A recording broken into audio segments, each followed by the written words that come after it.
everybody, it's your old pal Rob, and boy, Compass, you know, I say this all the time, but this has been just a tremendous year for Compass and the fantastic games that they have put out.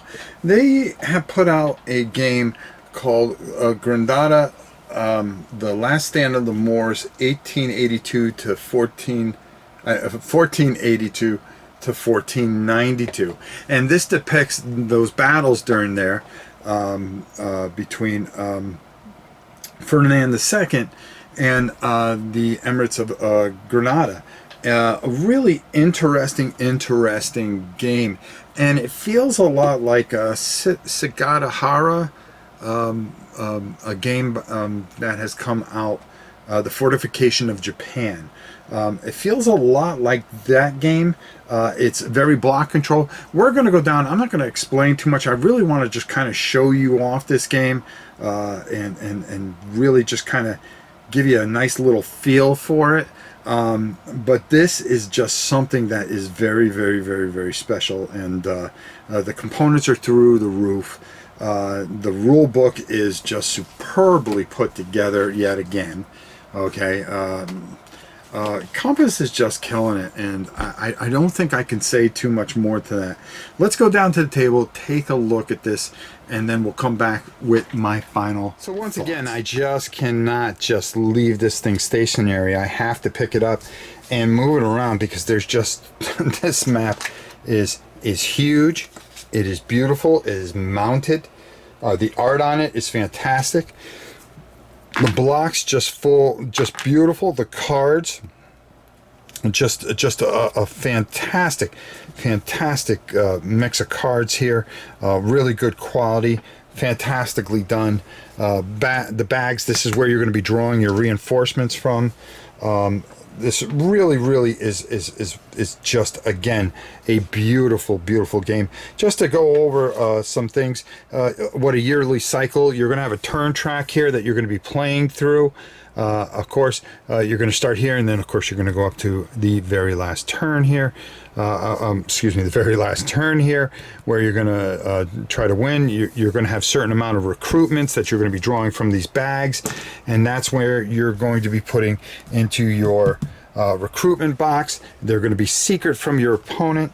The way a turn starts, you're going to have your each player is going to bid at one card.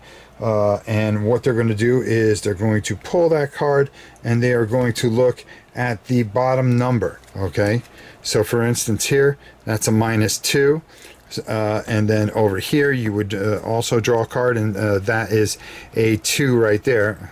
I grabbed the wrong card, of course, but that person would win. They would get to go first, and in the first the person that wins the turn order through turn 1 and turn 2, what they're going to do, and as you can see, turn 1, turn 2, they're going to go first. Okay, and then you will do that thing again. You're going to do your movement. You're going to do your combat. You're going to be using the cards and so forth and so on. Then after you get done with that, then the second player is going to do their movement, and then the second player combat. And then what you're going to do is, at the beginning, of course, you're going to draw 6 cards to have in your hand, and then at the very end, you are going to, in your reinforcement phase, each player is going to discard half their hand, rounded down, and then draw 6 cards, +1 if you have more castles than the other opponent. And then you're going to add blocks to your recruitment phase, like we said, and then you're going to start the whole cycle again. There are just plenty of beautiful things that need to be shown here. Your player aid, which just really spells everything out for you, gives you everything that you need, tells you overruns, victories, naval movement, because you're going to be fighting naval battles here, as you can see here, and trying to accumulate things there. You're going to have bombardment. You're going to have all kinds of different things that are going to happen. You're going to have a battle reference card that's really going to help you, show you how battles go, how you're going to get bonuses per block, and so forth and so on, morale challenges, what double shield cards are going to do. There's a lot to explain here, but I just want to give you a brief overview of this. What happens when losses in naval combat, card replenishment, battles, artillery, how that is going to work, but all done beautifully. A victory point track, which is going to help you figure everything out, so you can figure out your reinforcements and stuff. And then along, you're going to have your impact track that is going to help you along here. Everything's just beautifully done and spelled out here, and yet another fantastic game.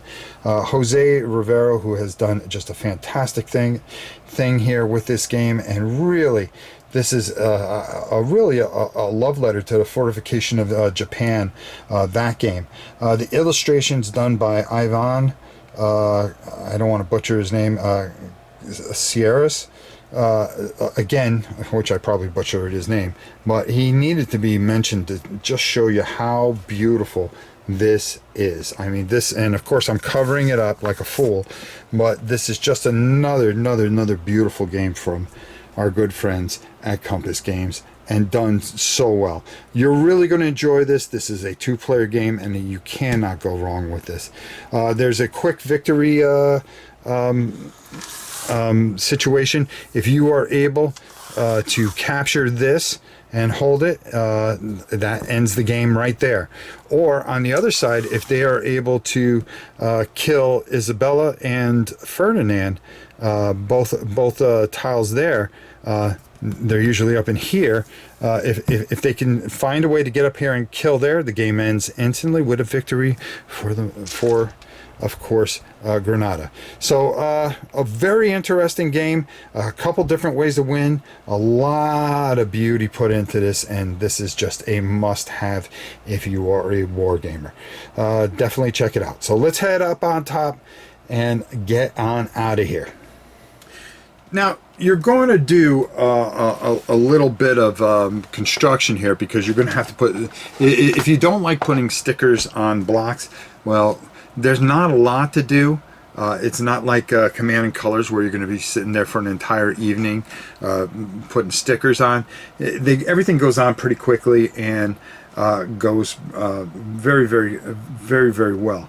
The game board is absolutely beautiful. The cards are high quality. The blocks are just, well, they're blocks. They're fantastic. Everything with this game, even with the player aids, the rule book, really works fantastic. This is not a solo game, okay? This is a 2-player game, and if you got somebody to play with, this is one of those games that you are going to have a lot of fun with. Like I said, there's a couple ways to win very quickly. One, capture the castle in Granada, and number 2 is to eliminate Ferdinand and defeat them, and then defeat their blocks, Isabella and Ferdinand, and you're going to win the game instantly. Those are 2 conditions, or either that, you're going to play out the years in segments, and then whoever has the highest victory points is going to win. Again, I can't stress how beautiful this game is, and how it really just using little bits from the fortification of Japan, how well this translates over into this particular time period, and just does a fantastic job. Hats off to another fantastic design, and another great game put out by Compass Games. So until next time, it's your old pal Rob from War and Pieces. We shall see you soon. Go pick this up. You won't be disappointed.